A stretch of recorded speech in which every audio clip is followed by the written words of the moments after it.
जगला में जो करे वो करे रात के मिलेला सुकून खाके राजा जी के हाथ के अच्छा लागेला। कमर ककरी से भइल काटा हराबा हो गलिया लागेला जान टमा ताराबा हो गलिया लागेला जान टमा ताराबा हो।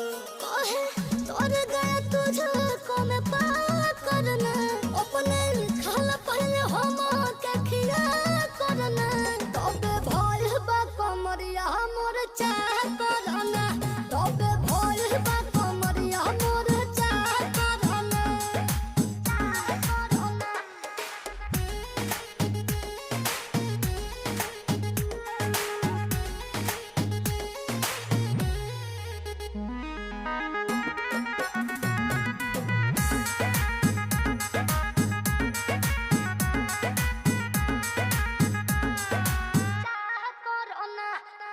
प्रिंस प्रियांशु के प्यार देखे धांसो हर घर जरूरत रहेली मोर सासु।